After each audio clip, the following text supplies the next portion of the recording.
Alright folks, it's been a really long time since I've actually went out and done a actual movie review, and I'll try to make this brief. It's mostly because there really hasn't been anything worth talking about, a lot of really formulaic stuff. This one's fairly recent, nominated for a whole slew of Oscars, and for once, I think the Academy finally got it right, because this movie is fantastic. Probably already have an idea what I'm talking about. Of course, it is The Revenant. The Revenant. Revenant or Revenant? The Revenant. Okay, The Revenant. That's what it's called.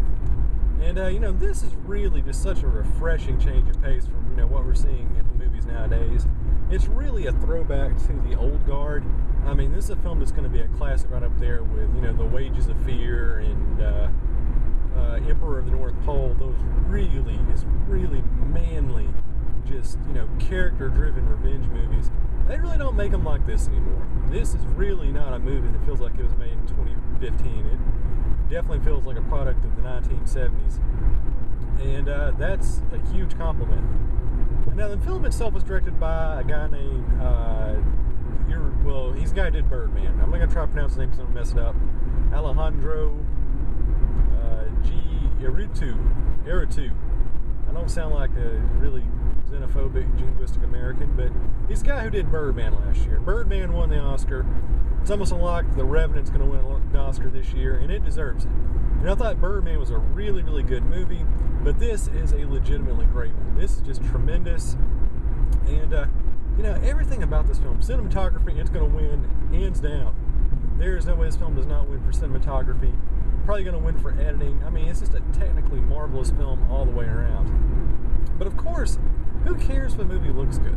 Who cares if it has really great sound? Who cares if, the backgrounds are pretty unless you have a story and unless you have the solid acting? The movie's not really, worth the hill of beans. And thankfully, the plot line for The Revenant is just terrific. I mean, it's very simplistic.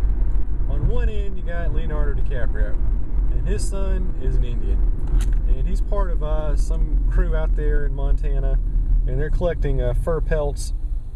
And one day they're just minding their own business, and they get attacked by a bunch of Pawnee Indians, so they have to scuttle. And as they're scuttling, Leo DiCaprio goes out to take a whiz, and he's attacked by a bear.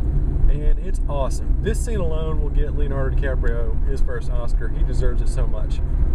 I mean, it's a CGI bear, but I mean, for what it's worth, it looks really real.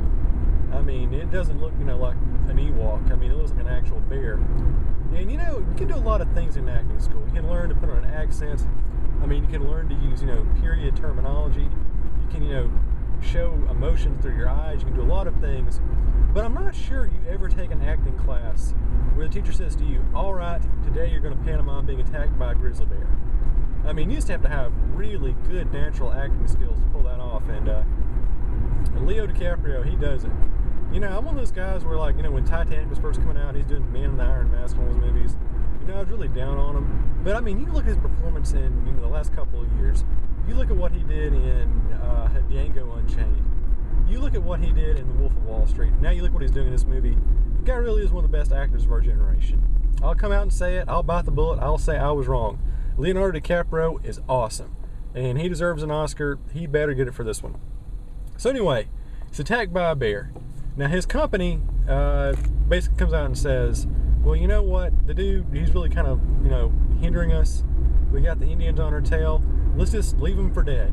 So they do that. And the other two guys are Tom Hardy, who is going to win an Oscar, going to have to. And the other guy, it's Kenny from We're the Millers. The little kid who looks like, what's his name from Toy Story? Like in real life, that guy. He's like the other character, like the third most important character in the entire movie. And he's surprisingly good. And it's even better because there's a part where he gets a canteen and he draws the old Dreamcast logo on it for no reason. Just, I loved it. It's terrific stuff. So anyway, Tom Hardy, complete bad dude. He's like, let's leave him for dead. Let's go on. They're going to go get their pelts back and, earn their keep. So the entire movie fundamentally is Leo DiCaprio slowly but surely coming back from the brink of the dead. He's buried alive. He's chased by Indians. He gets sucked down a whitewater raft. He's going down the river. He's almost starving. He's having to kill birds and eat them. He runs into this one Indian guy who's friendly, who takes him under his wing and gives him a horse. Then his Indian friend gets killed, so he has to kill a bunch of French people to get his horse back and get revenge. And then he goes and eats a buffalo. And then he finally makes it to the post. And then, denouement, without giving it away, Leonardo DiCaprio, Tom Hardy, one of the greatest fight scenes at the movies in years. I mean, it's been a long, long time since I've seen a knockdown, drag-out brawl as good as this one. So all that to say, absolutely incredible movie. I love this one. It's one of those movies where it's 2.5 hours long. I mean, it's almost 3 hours. And the tale of a good film is when a movie can be that long, but you don't even notice it. You want it to keep going. It's like you need all 2 hours and 40 minutes to tell the story, and it works. It would not work if it were shorter. It probably wouldn't work if it were longer. It's just absolutely pitch perfect in terms of pacing. So all around, it's just a great movie. I mean, you got the opening scene, it's kind of like Saving Private Ryan, only with more bow and arrows and burning teepees. You got Leonardo DiCaprio kung fuing a bear. You got Tom Hardy playing a really, really like grizzled racist, and he's saying stuff and just being a complete D-bag.